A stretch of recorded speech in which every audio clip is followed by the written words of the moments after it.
Assalamualaikum warahmatullahi wabarakatuh. Bismillahirrahmanirrahim. Alhamdulillahirabbil alamin wa sallallahu ala sayyidina Muhammadin nabiyyi wa ala alihi thahirina wa sahabatihi ajmain. Ayyuhat tullab, wahai santri-santri, qabla bidayati dars, sebelum kita memulai pelajaran hayya bina naqra basmalah wa doa qabla ta'allum. Mari kita membaca basmalah dan doa sebelum belajar. Bismillahirrahmanirrahim. Raditu billahi rabba wa bil islami dina wa bi muhammadin nabiyya wa rasulah rabbi zidni ilma warzuqni fahma amin. Kaifa halukum jami'an? Fa insyaallah bi khair ya. Bagaimana kabar kalian semua? Insyaallah dalam keadaan baik semuanya ya. Santri-santri, kita kemarin telah belajar bab afrodul usrah ya. Termasuk di dalamnya ada mufradat atau al-ibaratul jadidah, idiom-idiom baru, kemudian ada al-qiraah, ada bacaannya, kemudian ada al-hiwar, percakapannya, dan yang terakhir itu ada at-taraqib atau gramatikal.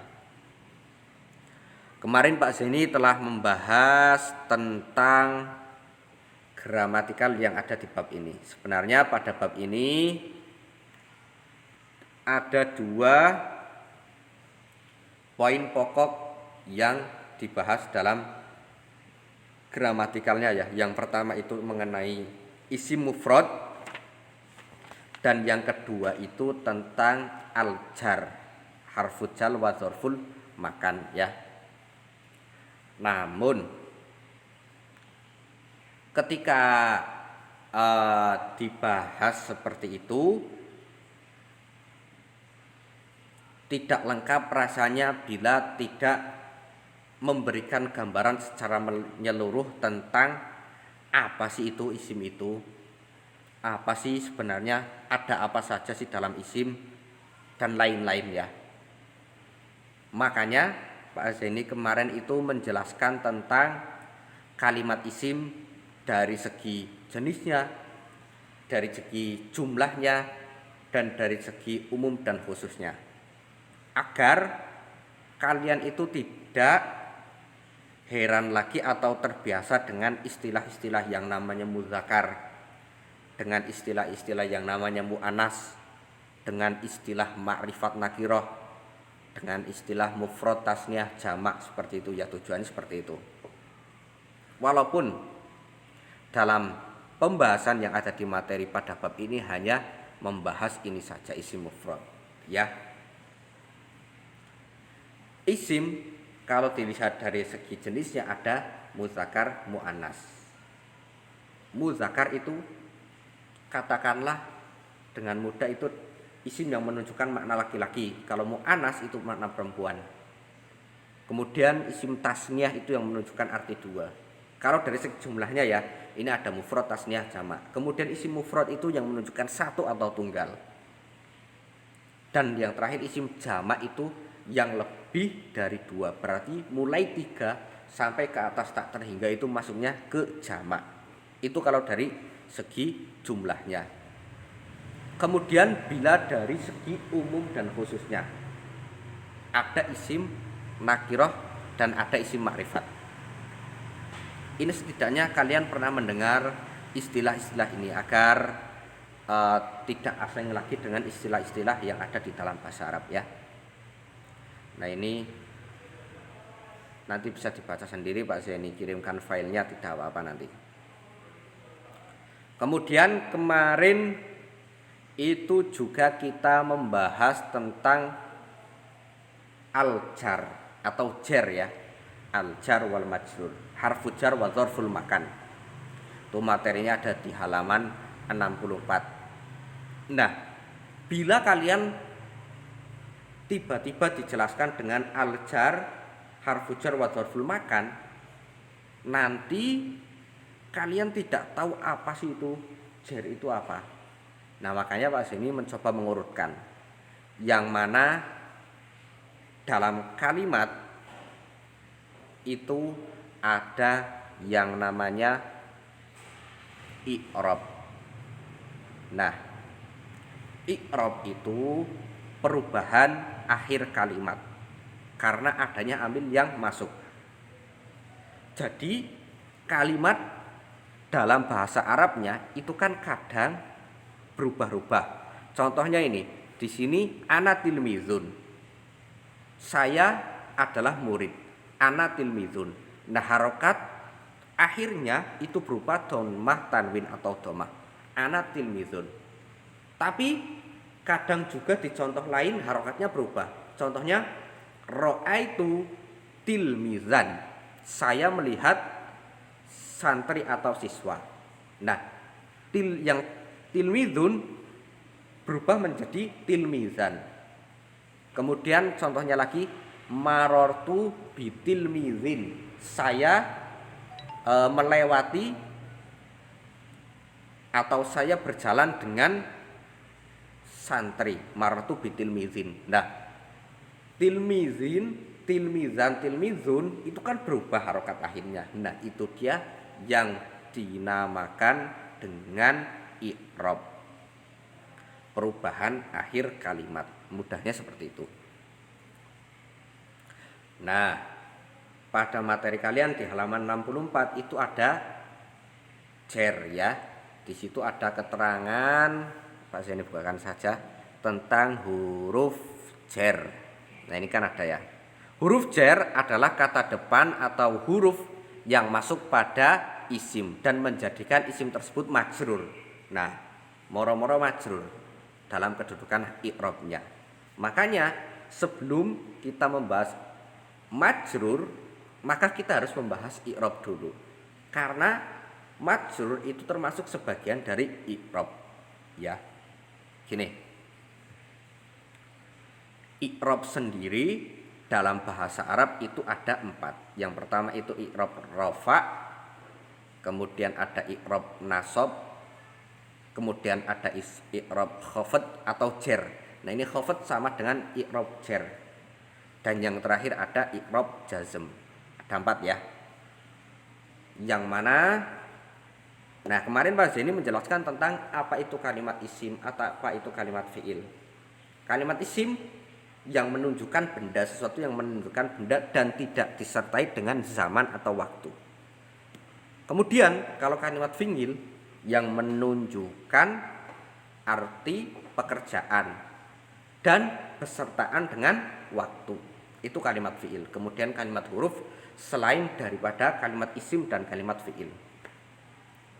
Nah, mengapa Pak Zeni membahas itu di awal? Karena ini kaitannya ada dengan pada i'rab ini.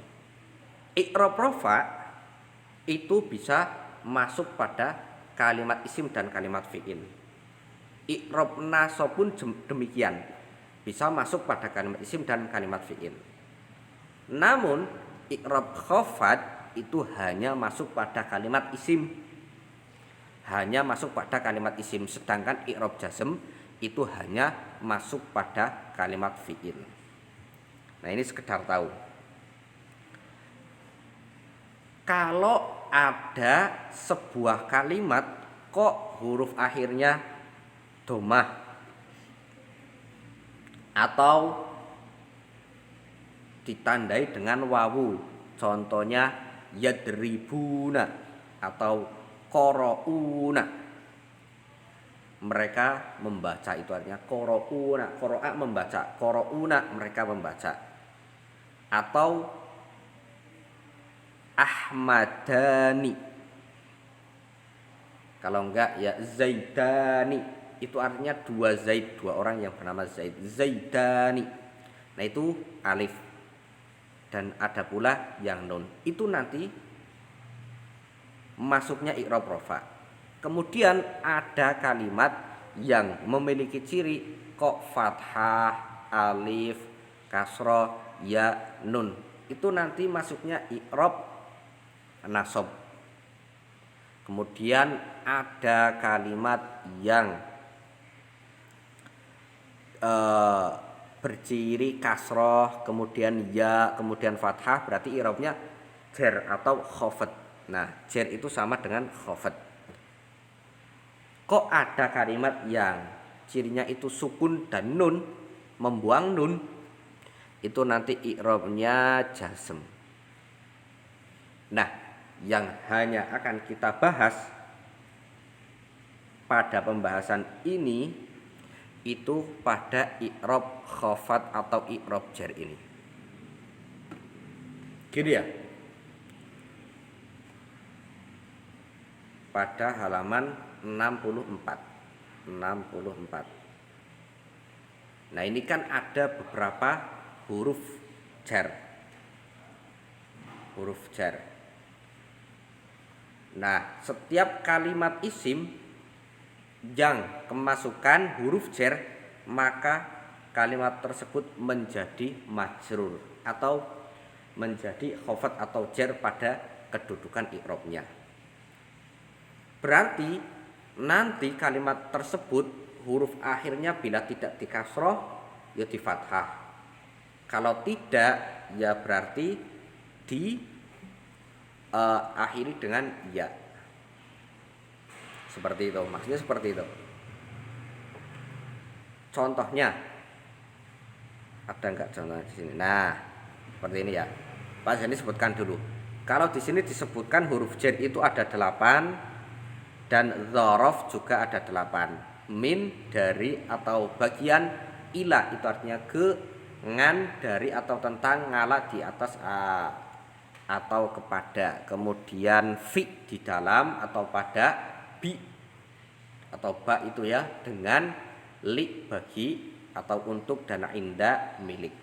Kemudian ada dzarful makan juga, tahta di bawah, fauqa di atas, amama di depan, waro'a di belakang, kemudian janib atau janiba di samping, kharija di luar, dakhila di dalam, haula di sekitar. Nah, setiap kalimat isim yang kemasukan huruf jar atau didahului ya, maksudnya didahului oleh huruf jar ataupun dzaraf makan, maka i'rabnya, harokat akhirnya berubah menjadi i'rab jar.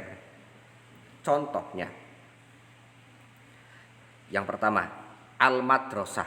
Al-madrasah itu ya, ini asalnya al-madrasah.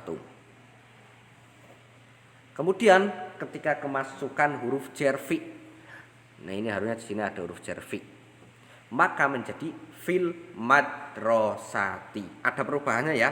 Yang pertama, kalau sebelum kemasukan huruf jar itu tu al-madrasatu, tapi setelah kemasukan huruf jar menjadi ti fil madrasati.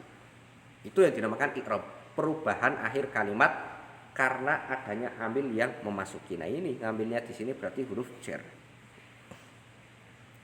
Contohnya lagi al-baitu. Kemasukan amama berarti dzaraf ya. Dzaraf itu sesuatu yang menunjukkan tempat kalau dzaraf makan. Amama berarti di depan menunjukkan tempat.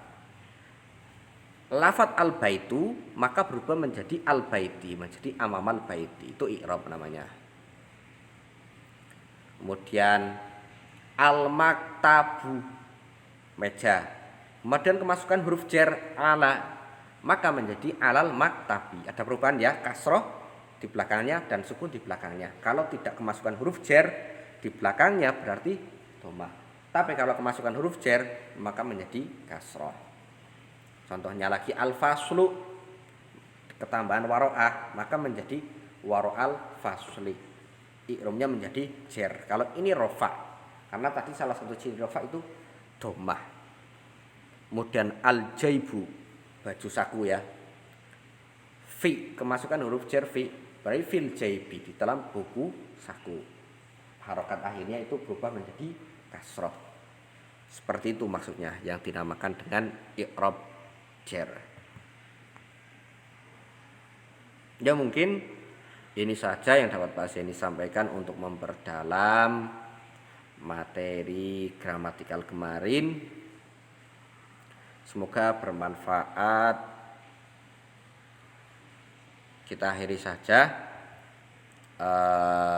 Nahtatim dirasatana bilhamdalah summa du'a ba'da ta'alum. Bismillahirrahmanirrahim. Alhamdulillahirabbil alamin. Wal 'asri innal insana lafi khusrin illa alladzina amanu wa 'amilus solihati wa tawassaw bil haqqi wa tawassaw bis sabr. Allahumma arinal haqqa haqqan warzuqna ittiba'ah wa arinal batila batila warzuqna ijtinabah. Hadanallahu wa iyyakum wal afu minkum. Assalamu alaikum warahmatullahi wabarakatuh.